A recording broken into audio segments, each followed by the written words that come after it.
Ia hanya seorang gadis miskin dengan alat cukur sederhana dan hati yang tulus. Sore itu, ia menerima seorang pria gembel berambut kusut yang bahkan tak sanggup membayar. Tak ada yang menyangka, keputusan kecil untuk mencukur rambutnya secara gratis justru menjadi awal dari takdir besar. Beberapa hari kemudian, gadis itu terkejut setengah mati saat mengetahui kebenaran. Pria yang ia tolong ternyata adalah bos kaya yang menyamar, dan kini jatuh cinta padanya. Halo sahabat semua, selamat datang kembali di channel Lembar Hidup, tempat kita berbagi kisah-kisah kehidupan yang sederhana namun penuh makna dan kejutan tak terduga. Setiap cerita di channel ini terinspirasi dari nilai kemanusiaan, ketulusan, dan pelajaran hidup yang sering kita temui di sekitar kita. Sebelum melanjutkan cerita, mohon dukung channel ini dengan menekan tombol like, subscribe, dan aktifkan lonceng notifikasi. Dukungan kecil dari kalian sangat berarti agar kami terus menghadirkan cerita-cerita inspiratif berikutnya. Namanya Alia, seorang gadis muda yang hidup dalam kesederhanaan di sebuah kampung kecil di pinggiran kota. Rumahnya hanya bangunan sempit berdinding papan, beratap seng yang sering bocor saat hujan turun. Namun di balik keterbatasan itu, Alia tumbuh menjadi pribadi yang hangat, sabar, dan penuh empati. Sejak ayahnya meninggal beberapa tahun lalu, Alia menjadi tulang punggung keluarga, membantu ibunya bertahan hidup dengan segala cara yang mereka bisa. Setiap pagi, Alia membuka lapak kecil di depan rumahnya. Hanya sebuah kursi tua, cermin kusam, dan seperangkat alat cukur yang ia rawat dengan penuh perhatian.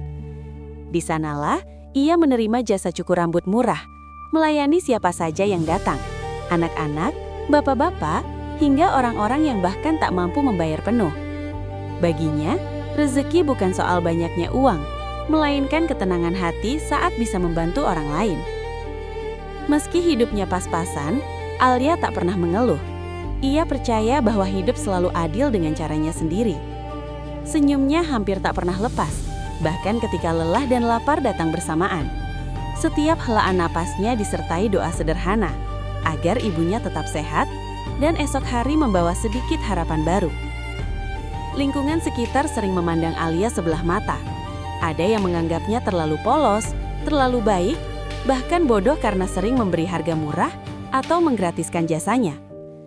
Namun Alia memilih diam. Ia tak ingin hatinya berubah hanya karena penilaian manusia. Baginya, menolong orang lain adalah cara paling jujur untuk menghargai hidup. Sore itu matahari mulai condong ke barat. Alia sedang membersihkan alat cukurnya ketika takdir perlahan mendekat, tanpa ia sadari. Sebuah pertemuan sederhana akan mengubah jalan hidupnya. Pertemuan yang berawal dari niat tulus, tanpa prasangka, dan tanpa harapan apapun. Alia belum tahu bahwa dari kursi cukur tua itu, sebuah kisah besar akan segera dimulai. Kisah yang kelak akan membuatnya terkejut, menangis, dan belajar arti cinta yang sesungguhnya. Sore itu ketika matahari hampir tenggelam dan jalanan kampung mulai sepi, sebuah sosok asing perlahan mendekati lapak cukur Alia. Pria itu berjalan tertatih, pakaiannya lusuh dan penuh debu, seolah sudah berhari-hari tak tersentuh air. Rambutnya panjang, kusut, menutupi sebagian wajahnya yang tampak lelah. Beberapa orang yang melihatnya langsung menjauh, sebagian bahkan berbisik sinis, takut jika pria itu meminta-minta atau membuat keributan. Alia yang sedang menyapu rambut sisa pelanggan terakhirnya, menghentikan gerakannya. Ia menatap pria itu sejenak. Ada perasaan aneh yang muncul di dadanya. Bukan takut, bukan jijik, melainkan rasa iba yang sulit dijelaskan. Tatapan pria itu kosong, namun menyimpan kesedihan mendalam, seperti seseorang yang telah kehilangan arah hidupnya. Pria itu berdiri beberapa langkah dari kursi cukur, ragu untuk mendekat. Tangannya menggenggam erat tali sak kecil yang sudah robek di beberapa bagian. Dengan suara pelan dan sedikit gemetar, ia bertanya, "Masih buka, Mbak?" Nada bicaranya sopan, jauh dari kesan kasar yang sering dilekatkan pada orang-orang sepertinya. Alia mengangguk perlahan dan tersenyum tipis, berusaha menenangkan. "Masih, Mas. Silahkan duduk." Pria itu tampak terkejut, seolah tak menyangka akan diperlakukan dengan ramah. Ia duduk perlahan di kursi tua itu, menundukkan kepala. Alia mulai menyiapkan kain penutup. Tangannya sedikit gemetar, bukan karena jijik, tetapi karena merasa sedang berhadapan dengan seseorang yang sangat rapuh. Saat Alia menyentuh rambutnya, ia menyadari betapa kotor dan kusutnya rambut pria itu. Namun di balik itu, ia melihat garis wajah yang tegas, menandakan pria itu sebenarnya bukan orang sembarangan. Ada sesuatu yang tersembunyi, sesuatu yang tidak sesuai dengan penampilannya saat ini. Tanpa sadar, Alia dan pria itu terdiam cukup lama. Suara gunting dan mesin cukur menjadi satu-satunya bunyi di antara mereka. Alia belum tahu siapa pria itu, dari mana asalnya, dan apa yang membawanya ke tempat sederhana itu. Namun satu hal pasti, kehadiran pria gembel itu akan membawa perubahan besar, bukan hanya dalam hidup Alia, tetapi juga dalam hatinya sendiri. Saat Alia mulai merapikan rambut pria itu, ia tak sengaja melihat bayangan wajahnya di cermin kecil yang tergantung di depan kursi cukur. Tatapan pria itu tertuju lurus ke depan, bukan menatap dirinya sendiri, melainkan menatap kosong, seolah pikirannya sedang jauh melayang. Ada kesedihan yang dalam di matanya, kesedihan yang tak bisa ditutupi oleh rambut kusut dan wajah kotor. Alia terdiam sesaat. Ia merasa sedang berhadapan dengan seseorang yang memikul beban hidup terlalu berat. Biasanya, orang-orang yang datang ke lapaknya akan banyak mengeluh, bercanda, atau menawar harga. Namun pria ini berbeda. Ia terlalu diam, terlalu tenang. Keheningan itu justru membuat Alia merasa tidak nyaman, bukan karena takut, tetapi karena ia bisa merasakan luka yang terpendam. Seakan pria itu sedang berusaha berdamai dengan masa lalu yang pahit. Alia mencoba memecah suasana. Dengan suara lembut, ia bertanya, "Sudah lama nggak cukur ya, Mas?" Pria itu tersenyum tipis, senyum yang nyaris tak terlihat. "Iya, sudah lama sekali." Jawaban singkat itu terdengar sederhana, namun Alia menangkat getaran kelelahan di dalamnya. Saat pria itu mengangkat wajahnya sedikit, mata mereka bertemu di pantulan cermin. Seketika, Alia merasakan sesuatu yang sulit ia jelaskan. Tatapan itu bukan tatapan orang putus asa, melainkan tatapan seseorang yang pernah memiliki segalanya, lalu kehilangannya sekaligus. Tangannya berhenti sejenak. Alia menarik nafas dalam-dalam, lalu melanjutkan pekerjaannya. Setiap helai rambut yang jatuh ke lantai seolah melepaskan sedikit beban dari kepala pria itu. Sementara itu, pria tersebut mulai merasa nyaman. Untuk pertama kalinya setelah sekian lama, ia merasa diperlakukan sebagai manusia, bukan sebagai masalah. Dalam hatinya, pria itu terkejut. Ia tak menyangka gadis sederhana ini memperlakukannya dengan penuh hormat, tanpa tatapan merendahkan. Tak ada pertanyaan berlebihan, tak ada rasa ingin tahu yang memaksa. Hanya ketulusan yang mengalir begitu saja. Alia sendiri tak sadar bahwa sikapnya yang tulus telah meninggalkan kesan mendalam. Ia hanya mengikuti suara hatinya. Namun tatapan pria itu, tatapan yang berbeda dari siapapun yang pernah ia temui, mulai tertanam di benaknya. Ia belum tahu siapa pria ini sebenarnya, tetapi ia tahu satu hal, pertemuan mereka bukanlah kebetulan. Dan tanpa disadari oleh keduanya, dari tatapan sederhana itu, sebuah ikatan halus mulai terbentuk. Ikatan yang kelak akan mengubah cara mereka memandang hidup, cinta, dan arti sebuah ketulusan. Mesin cukur itu berhenti berdengung. Alia mematikan saklarnya dan menepuk-nepuk ringan bahu pria itu agar berdiri. Rambut kusut yang selama ini menutupi wajahnya kini berubah rapi dan bersih. Untuk sesaat, Alia terdiam. Di balik penampilan lusuhnya, pria itu ternyata memiliki wajah yang tegas dan tampan, hanya tertutup oleh kelelahan dan debu kehidupan. Namun Alia segera mengalihkan pandangannya, tak ingin terlihat menilai dari rupa. Pria itu berdiri di depan cermin kecil, tangannya bergetar saat menyentuh kepalanya sendiri. Ia menatap bayangannya lama, seolah melihat versi dirinya yang telah lama hilang. Matanya berkaca-kaca. Sudah bertahun-tahun ia tak melihat dirinya serapi ini. Sebuah perasaan asing menyusup ke dadanya. Rasa dihargai. Dengan suara pelan, pria itu bertanya, "Berapa, Mbak?" Nada suaranya ragu, seakan sudah tahu jawabannya, namun tetap berharap. Alia tersenyum lembut. "Tidak usah bayar, Mas. Anggap saja rizki saya hari ini dibagi." Pria itu terkejut. Ia menggeleng pelan. "Saya nggak enak, saya nggak punya apa-apa." Alia mengangkat bahu, tetap tersenyum.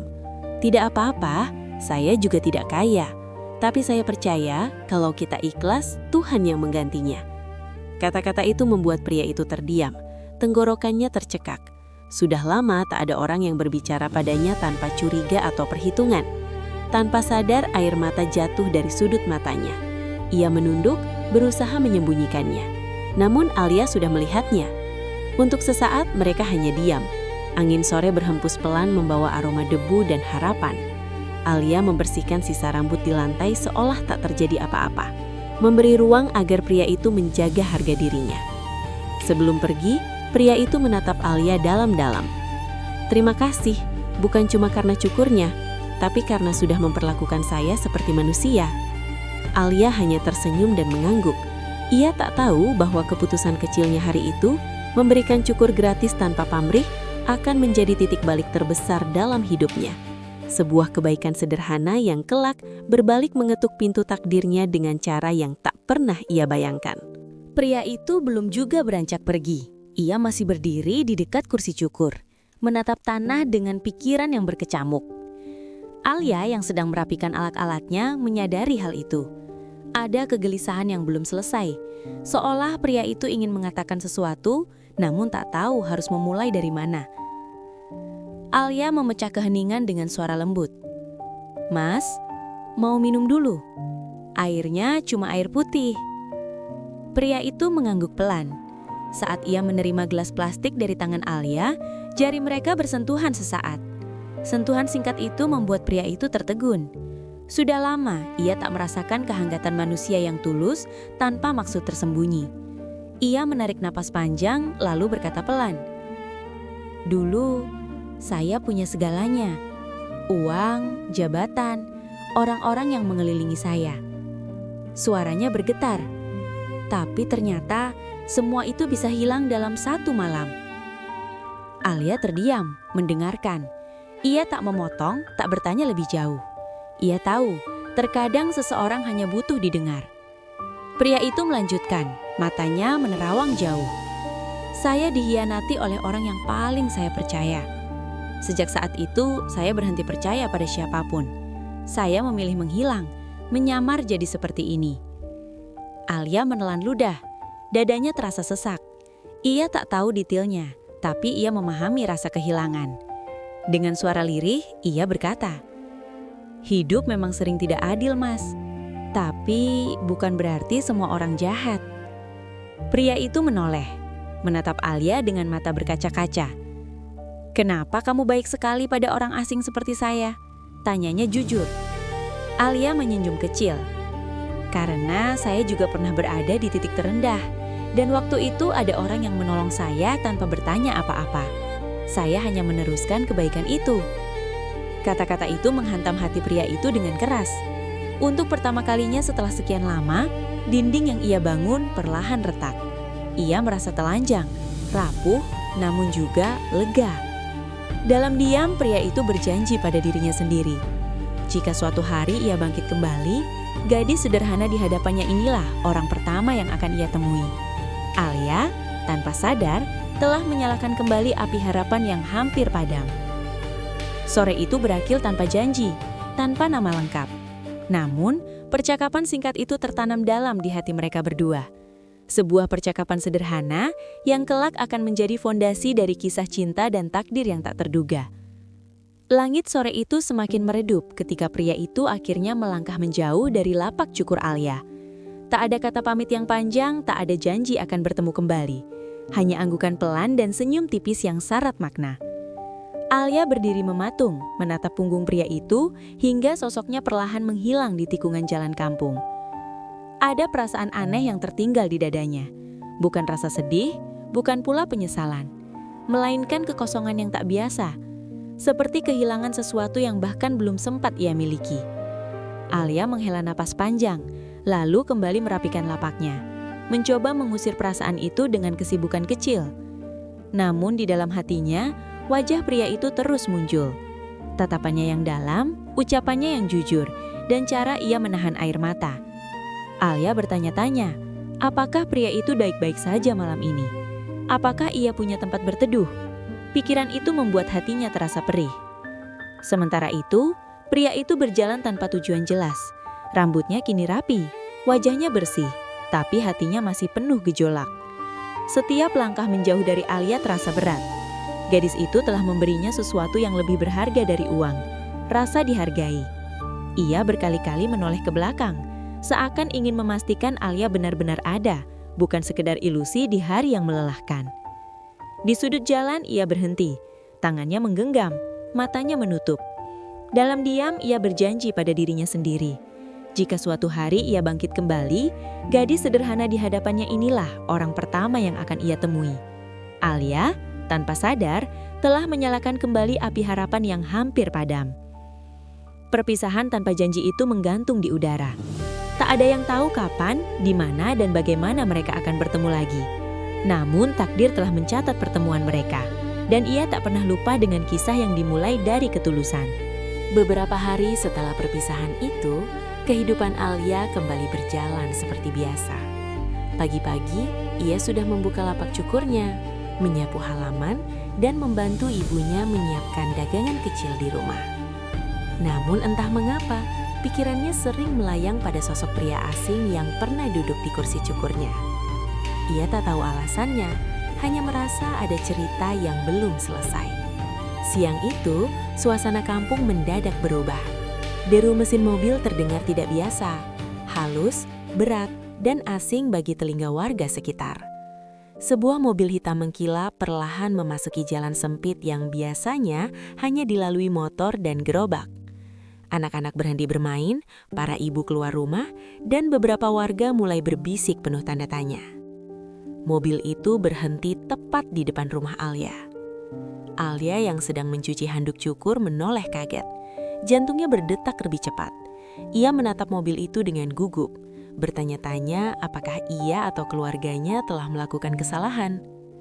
Pintu mobil terbuka dan seorang sopir turun lebih dulu. Penampilannya rapi, bersih, dan penuh wibawa, sangat kontras dengan lingkungan sekitar. Tak lama kemudian, seorang pria turun dari kursi belakang. Alia membeku. Pria itu mengenakan jas mahal, sepatu mengkilap, dan jam tangan berkilau di pergelangan tangannya. Wajahnya tenang, sikapnya percaya diri. Sekilas tak ada yang mengaitkannya dengan pria gembel yang pernah Alia cukur.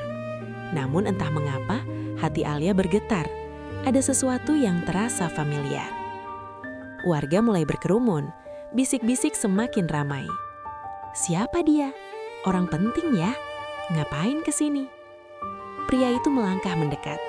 Matanya mencari-cari satu sosok di antara kerumunan. Saat pandangannya bertemu dengan mata Alia, ia tersenyum pelan. Senyum itu, Alia mengenalnya.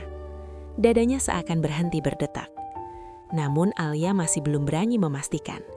Ia berdiri kaku, tangan gemetar, pikirannya terpenuhi ribuan pertanyaan. Siapakah pria ini sebenarnya? Dan mengapa ia datang ke rumah sederhana ini dengan mobil semewah itu? Di saat itulah, Alia menyadari satu hal, pertemuan mereka di masa lalu bukanlah kebetulan. Kedatangan mobil mewah itu menandai awal jawaban yang selama ini menggantung di hatinya.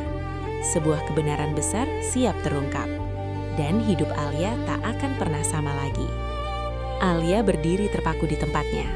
Pria berjas rapi itu kini berdiri hanya beberapa langkah di depannya. Wajahnya bersih, rambutnya tertata sempurna, dan sikapnya begitu tenang, jauh berbeda dari sosok pria gembel yang pernah Alia cukur. Namun entah mengapa, jantung Alia bergetar semakin kencang, seolah hatinya mengenali sesuatu yang pikirannya belum mampu menerima. Pria itu menatap Alia cukup lama, seakan ingin memastikan bahwa gadis di hadapannya benar-benar orang yang ia cari. Tatapannya lembut, namun menyimpan emosi yang dalam. Alia menelan ludah, mencoba menenangkan diri. Ia merasa kecil, canggung, dan tidak pantas berdiri di hadapan pria dengan aura semewah itu. "Permisi," suara pria itu akhirnya terdengar, rendah dan tenang. "Apa benar ini rumah Alia?" Alia mengangguk pelan, suaranya nyaris tak keluar saat ia menjawab. Iya, saya Alia." Warga sekitar semakin mendekat. Rasa penasaran mengalahkan kesopanan. Alia bisa merasakan puluhan pasang mata mengamati setiap geraknya. Pipinya terasa panas. Ia mulai bertanya-tanya dalam hati, kesalahan apa yang telah ia perbuat hingga orang sepenting ini mencarinya. Pria itu melangkah lebih dekat. Untuk sesaat, Alia bisa melihat jelas matanya. Dan di sanalah, ia menemukan sesuatu yang tak berubah. Tatapan itu, tatapan yang sama seperti sore itu. Tatapan penuh luka, kelelahan, dan kejujuran. Napas Alia terhatam. "Maaf kalau saya datang tiba-tiba. Saya hanya ingin memastikan kamu baik-baik saja." Kalimat itu menghantam hati Alia. Ia semakin bingung. Mengapa pria asing ini begitu peduli? Mengapa ucapannya terdengar begitu personal? Ibunya keluar dari rumah. Wajahnya tegang namun sopan. Ia merasa semakin tertekan. Ia ingin bertanya, ingin memastikan, namun kata-kata seolah menguap di tenggorokannya. Ia takut jawabannya akan mengubah segalanya. Dalam hatinya, Alia berperang dengan pikirannya sendiri. Ia berharap pria ini bukan orang yang ia kira. Namun di saat yang sama, ia takut jika dugaannya benar. Sosok di hadapannya terasa asing, namun juga begitu dekat. Babak ini adalah titik di mana Alia berdiri di antara masa lalu dan kenyataan. Antara pria gembel yang pernah ia tolong dengan tulus dan sosok misterius berjas mahal yang kini berdiri di depannya. Sebuah pengungkapan besar tinggal menunggu waktu. Pria itu menghela napas panjang sebelum akhirnya membuka suara. Suasana di depan rumah Alia mendadak terasa berat. Warga yang berkerumun seakan ikut menahan napas, meski mereka belum sepenuhnya memahami apa yang sedang terjadi. Alia berdiri kaku. Jantungnya berdegup keras, seolah bersiap menerima kenyataan yang tak bisa ia hindari. "Nama saya Rangga," ucap pria itu akhirnya. "Saya pemilik perusahaan yang mobilnya tadi berhenti di depan rumahmu." Kata-kata itu seperti petir di siang bolong. Alia membelalakan mata. Kepalanya terasa pusing. Ia nyaris tak percaya dengan apa yang baru saja didengarnya. Pria yang dulu datang dengan pakaian lusuh, tak mampu membayar jasa cukur, kini berdiri di hadapannya sebagai seorang bos kaya. Namun, Rangga belum selesai. Dengan suara yang tetap tenang, ia melanjutkan. "Saya datang ke tempatmu beberapa hari lalu bukan untuk mengemis. Saya sedang menyamar." Alia menelan ludah. Ingatannya kembali pada sore itu. Tatapan lelah, rambut kusut, dan air mata yang jatuh diam-diam. Semua itu terasa begitu nyata. Sulit baginya menerima bahwa semua itu adalah bagian dari penyamaran. "Saya dikhianati oleh orang-orang terdekat saya. Saya kehilangan kepercayaan pada siapapun. Saya ingin tahu, masih adakah orang yang baik tanpa melihat harta dan jabatan?" Kata-kata itu membuat Alia terdiam. Dadanya sesak. Ia merasa campur aduk, kaget, bingung, dan sedikit terluka. Ia bertanya dalam hati, apakah kebaikannya saat itu hanyalah bagian dari sebuah ujian? Namun saat ia menatap mata Rangga, ia melihat kejujuran di sana. Tatapan itu tak berubah. "Kamu tidak tahu siapa saya," kata Rangga pelan. "Dan justru karena itu, kebaikanmu berarti segalanya bagi saya." Air mata Alia mengalir tanpa ia sadari. Ia tak tahu harus marah atau bersyukur. Di satu sisi ia merasa ditipu. Di sisi lain ia sadar bahwa ia menolong dengan hati yang tulus, tanpa pamrih. Warga sekitar mulai berbisik kagum, namun Alia tak dengar apapun lagi. Dunia seolah mengecil, menyisakan dirinya dan Rangga. Kebenaran yang mengguncangkan itu mengubah cara Alia memandang pertemuan mereka. Ia kini mengerti bahwa hidup memang penuh cuplikan, dan terkadang takdir menguji ketulusan dengan cara yang tak terduga. Suasana mendadak sunyi. Setelah kebenaran terungkap, tak ada lagi suara bisik-bisik warga yang berarti bagi Alia. Ia berdiri menunduk. Air mata masih mengalir pelan di pipinya. Dadanya terasa sesak. Pikirannya penuh dengan pertanyaan yang saling bertabrakan. Ia tak pernah membayangkan pria yang ia tolong dengan tulus kini berdiri di hadapannya sebagai seseorang dengan dunia yang begitu jauh darinya. Rangga melangkah maju satu langkah. Ia ragu, lalu berhenti. Untuk pertama kalinya wajahnya menunjukkan kegugupan, bukan sebagai seorang bos besar, bukan sebagai pria berkuasa, melainkan sebagai laki-laki yang takut ditolak. "Alia," panggilnya pelan. "Aku datang ke sini bukan untuk pamer siapa diriku." Alia mengangkat wajahnya perlahan. Matanya merah, namun tatapannya tegas. "Lalu untuk apa?" tanyanya lirih. Rangga menarik napas panjang, seakan mengumpulkan keberanian. Karena sejak hari itu, sejak kamu mencukur rambutku tanpa meminta apapun, aku sadar satu hal. Suaranya bergetar. Aku jatuh cinta. Kata-kata itu menghantam Alia begitu keras. Ia terpaku. Cinta. Dari seorang pria sekaya dan sepenting ini. Dadanya berdebar tak karuan. Namun bersamaan dengan itu, muncul rasa takut yang besar. Takut terluka. Takut dianggap mainan. Takut hanya menjadi cerita singkat dalam hidup orang kaya. Aku tidak jatuh cinta pada wajahmu, lanjut Rangga jujur. Aku jatuh cinta pada caramu memandang manusia, pada ketulusanmu yang tidak berubah meski hidupmu sendiri sulit. Alia menggigit bibirnya, mencoba menahan tangis. Kamu tahu jarak kita sejauh apa? Ucapnya lirih. Dunia kita berbeda. Rangga mengangguk. Aku tahu. Dan justru itu yang membuatku datang sendiri tanpa pengacara, tanpa bawahan, tanpa janji kosong. Ia menatap Alia dalam-dalam. Aku hanya ingin jujur, selebihnya terserah kamu. Pengakuan itu mengguncangkan hati Alia. Ia merasakan kehangatan, namun juga ketakutan yang nyata. Cinta itu terasa tulus, namun terlalu besar untuk diterima begitu saja. Di titik itu Alia sadar, cinta sejati bukan hanya tentang perasaan, tetapi keberanian menghadapi perbedaan dan risiko terluka. Dan pengakuan Rangga hari itu menjadi awal dari ujian terbesar dalam hidup Alia. Sejak hari pengakuan itu, hati Alia tak pernah benar-benar tenang. Kata-kata Rangga terus terngiang di kepalanya, berputar bersama rasa bahagia yang bercampur takut. Di satu sisi, ia merasa dihargai dan dicintai dengan cara yang belum pernah ia rasakan sebelumnya. Namun di sisi lain, bayangan tentang perbedaan dunia mereka menjadi dinding tinggi yang menakutkan. Malam-malam Alia dipenuhi kegelisahan. Ia duduk di kamar sempitnya, menatap langit-langit rumah yang mulai mengelupas, bertanya pada dirinya sendiri, apakah cinta seorang bos kaya benar-benar bisa tulus pada gadis miskin sepertinya? Ia takut harapan yang tumbuh justru akan menjatuhkannya lebih dalam saat kenyataan menghantam. Rangga mencoba mendekat, bukan dengan kemewahan, melainkan dengan kesederhanaan. Ia datang tanpa jas, tanpa mobil mewah, hanya dengan pakaian biasa dan senyum canggung. Ia membantu Alia menyapu halaman, duduk bersama ibunya dan mendengarkan cerita-cerita kecil tentang kehidupan kampung. Namun justru sikap itu membuat hati Alia semakin perih. Apa semua ini hanya sandiwara, batin Alia. Ia takut Rangga akan bosan, takut suatu hari pria itu kembali ke dunianya dan meninggalkannya tanpa penjelasan. Keraguan itu memuncak ketika Alia mendengar bisik-bisik orang sekitar. Ada yang iri, ada yang mencibir, bahkan ada yang menuduh Alia hanya mengejar harta. Setiap kata menusuk hatinya. Ia merasa dicintai sekaligus dihakimi. Suatu malam Alia akhirnya jujur pada Rangga. Aku takut, katanya dengan suara gemetar. Aku takut ini semua terlalu indah untuk jadi nyata. Rangga terdiam. Ia tak menyangkal ketakutan itu. Aku tidak bisa menjanjikan dunia yang sempurna, tapi aku bisa berjanji untuk tidak mempermainkan perasaanmu. Meski kata-kata itu tulus, luka di hati Alia belum sepenuhnya sembuh.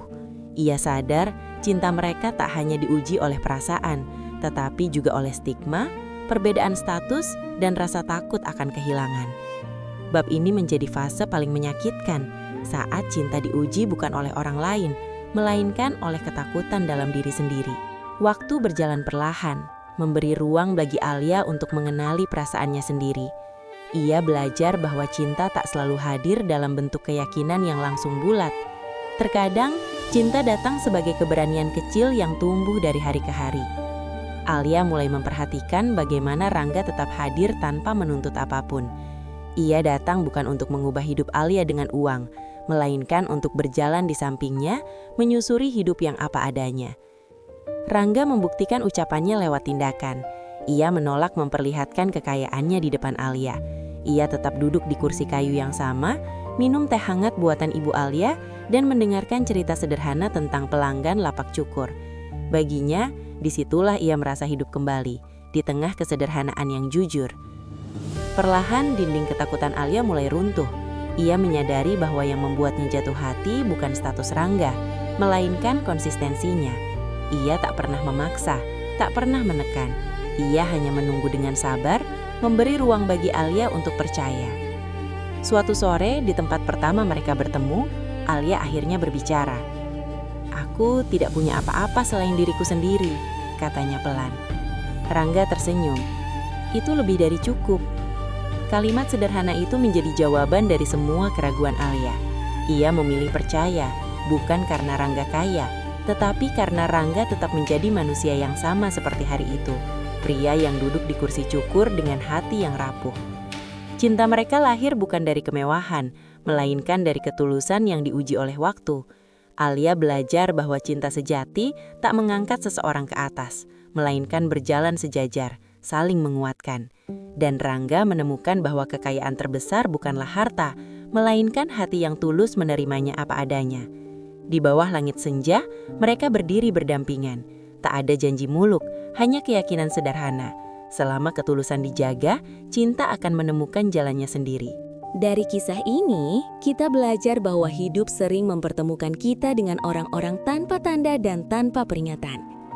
Kadang mereka datang dalam rupa yang sederhana, bahkan dianggap rendah oleh banyak orang. Namun di balik itu, tersimpan pelajaran besar tentang ketulusan, empati, dan keberanian untuk tetap menjadi baik di tengah dunia yang keras. Alia mengajarkan kita bahwa menolong tidak harus menunggu kaya, dan mencintai tidak harus menunggu sempurna. Sementara Rangga mengingatkan bahwa kekayaan sejati bukanlah harta, jabatan, atau kekuasaan, melainkan hati yang masih mampu merasakan dan menghargai ketulusan orang lain. Ketika dua hati bertemu tanpa topeng, disitulah cinta menemukan maknanya. Semoga cerita ini bisa menjadi pengingat bagi kita semua untuk tidak menilai seseorang dari penampilannya saja, serta berani berbuat baik meski tak ada yang melihat. Karena seringkali, kebaikan kecil yang kita lakukan hari ini bisa mengubah hidup seseorang di masa depan, bahkan mengubah hidup kita sendiri. Terima kasih sudah menonton dan menyimak cerita ini sampai akhir. Jika kalian merasa tersentuh, jangan lupa untuk like, subscribe, dan bagikan video ini agar lebih banyak orang bisa mengambil hikmah yang sama. Dukungan kalian adalah semangat terbesar bagi channel ini untuk terus menghadirkan kisah-kisah bermakna. Saya pamit undur diri. Sampai jumpa di video berikutnya.